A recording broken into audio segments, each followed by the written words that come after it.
हाँ, तो आज हम एक बहुत ही दिलचस्प और थोड़ी रोंगटे खड़े करने वाली कहानी पर बात करने वाले हैं। लंदन की कहानी है ये।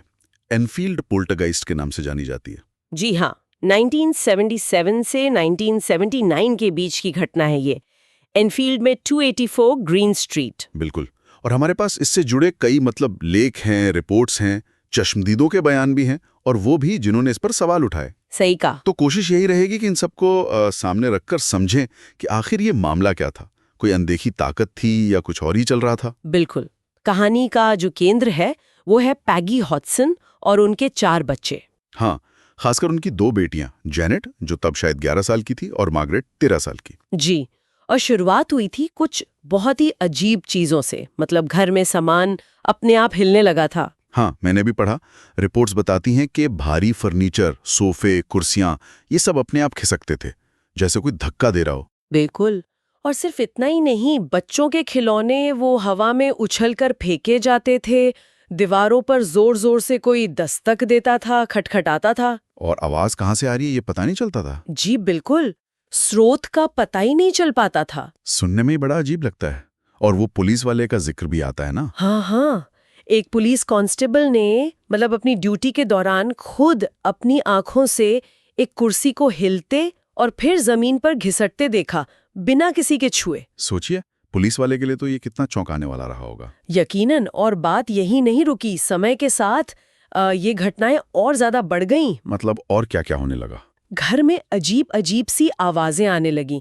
कभी जैसे कोई फुसफुसा रहा हो, तो कभी किसी भारी बूढ़े आदमी की आवाज। डरावनी आवाजें। हाँ, और ये भी कहा जाता है कि बच्चे, खासकर जेनेट, कई बार ऐसे लगता था जैसे हवा में उठ गए हों, जैसे कोई उन्हें ऊपर खींच रहा हो। हवा में उठना, ये तो बहुत ज्यादा है। जी। और चीजें एक कमरे से दूसरे कमरे में उड़ती हुई मिलती थी। क्या ये सब सिर्फ परिवार वाले ही देख रहे थे या कोई और भी गवाह था? नहीं नहीं, यही तो बात है इस केस की।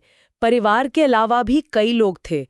पड़ोसी थे, पुलिस वाले तो थे ही, पत्रकार थे। अच्छा। और यहाँ तक के पैरानॉर्मल इन्वेस्टिगेटर्स, मतलब जो ऐसी अनदेखी घटनाओं की जांच करते हैं, वो लोग भी शामिल थे।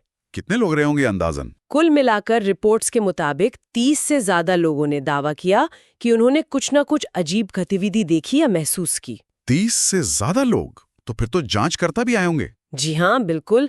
सोसाइटी फॉर साइकिकल रिसर्च यानी SPR, उसके 2 सदस्य थे, मॉरिस ग्रोस और गाय लियोन प्लेफे। वो इस मामले की तहकीकात करने पहुंचे। उन्होंने क्या पाया? वो लोग करीब 2 साल तक इस केस से जुड़े रहे और उन्होंने लगभग 2000 अलग-अलग घटनाओं को बाकायदा दर्ज किया। 2000 घटनाएं? हाँ, और इसमें वो अजीब आवाजें भी शामिल थीं जो जेनेट के मुंह से निकलती थीं। एक भारी मर्दों जैसी आवाज जो बिल्कुल उसकी अपनी नहीं लगती थी। एड और लोरेन वॉरेन का भी नाम आता है कहीं-कहीं। हाँ, उनका जिक्र भी है। वो खुद को पैरानॉर्मल इन्वेस्टिगेटर कहते थे और वो बिना बुलाए ही पहुंच गए थे। उनका मानना था कि ये कोई शैतानी आत्मा का काम है। अच्छा। हालांकि ज्यादातर रिपोर्ट्स ये मानती हैं कि इस केस में उनकी भूमिका बहुत सीमित ही थी। लेकिन इतने सारे गवाह, इतनी सारी दर्ज की हुई घटनाएं, इसके बावजूद भी कुछ शक की बातें थीं। क्या सब कुछ वैसा ही था जैसा दिख रहा था? यहीं पर कहानी में एक मोड़ आता है। शक की गुंजाइश बिल्कुल थी और धोखाधड़ी के कुछ संकेत भी मिले। जैसे कि? जैसे कुछ लोग जो वहां मौजूद थे, उन्होंने नोटिस किया कि कई बार जेनेट खुद ही चम्मच टेढ़ा कर रही थी। ये जब किसी का ध्यान नहीं होता था तो वो छत पर थपथपाने की आवाज करती थी। अच्छा। हाँ, और एक बार तो उसने जांचकर्ताओं का जो रिकॉर्डिंग डिवाइस था उसे ही छिपा दिया था। तो शरारत का शक पैदा हुआ। जी बिल्कुल। और फिर कुछ विशेषज्ञों ने भी अपनी राय दी। किन लोगों ने और क्या कहा उन्होंने? कुछ जाने माने जादूगर थे, जैसे मिलबॉर्न क्रिस्टोफर और जॉन बिलॉफ। उनका कहना था कि ये सब हाथ की सफाई का कमाल हो सकता है या फिर वेंट्रिलोक्विज्म। वेंट्रिलोक्विज्म मतलब पेट से आवाज निकालना? हाँ, बिना होंठ हिलाए आवाज निकालने की कला। उनका शक था कि वो भारी आवाज शायद जेनेट ऐसे निकाल रही हो। और मनोवैज्ञानिक क्या कहते थे? एक मनोवैज्ञानिक थी, अनीता ग्रेगरी। उन्होंने कुछ वक्त उस घर में गुजारा और फिर कहा कि ये मामला बहुत बड़ा चढ़ाकर पेश किया गया है। उनका मानना था कि बच्चों ने ये सब शायद मजाक में या ध्यान खींचने के लिए किया होगा, खासकर जब मीडिया वाले आसपास हों। हाँ बिल्कुल, मीडिया का ध्यान तो था ही। फिर एक और संशयवादी थे, जोन निकेल। उन्होंने क्या कहा? उन्होंने तो वीडियो फुटेज का विश्लेषण किया और कहा कि जो जेनेट के हवा में उड़ने की बात कही जा रही है वो असल में बिस्तर पर जोर-जोर से उछल रही थी। अच्छा, फुटेज से ये पता चला। उनके विश्लेषण के अनुसार, हाँ। और जो रिकॉर्डिंग में अजीब आवाजें थीं, उनके बारे में निकेल का तर्क था कि वो शायद मशीन में ही कोई तकनीकी खराबी की वजह से हों। तो मतलब एक तरफ इतने सारे गवाह, पुलिस वाले जांचकर्ता, और दूसरी तरफ ये सीधे सीधे धोखाधड़ी के आरोप और दूसरी व्याख्याएं। जी हाँ, मामला बहुत ही पेचीदा है और शायद इसीलिए इस केस ने दुनिया भर में इतनी सनसनी फैलाई। हाँ, वो किताब का जिक्र किया था आपने। जी, गाय लियोन प्लेफेयर जो जांचकर्ता थे, उन्होंने 1980 में किताब लिखी दिस हाउस इज हॉन्टेड। और फिर फिल्में भी बनी।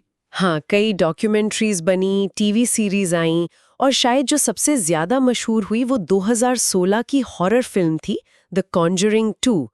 वो भी इसी केस पर आधारित थी। तो इतने साल बाद भी मतलब कोई पक्का नतीजा नहीं निकल पाया? नहीं, बिल्कुल नहीं। और यही बात इसे आज भी इतना दिलचस्प बनाती है। बहस आज भी जारी है। हाँ, वो ऑनलाइन फोरम वाली बात आपने बताई थी। जी, किसी ने एक पैरानॉर्मल फोरम पे लिखा था कि असली जो दिलचस्प सबूत है वो चश्मदीदों के बयानों में है और उन चीजों के बिना किसी वजह के हिलने या उड़ने के दावों में है। मतलब गवाहों पर कितना यकीन करें और जो दिख रहा है उसे कैसे समझें। तो आखिर में हम कहाँ पहुंचते हैं? क्या था ये एनफील्ड का मामला?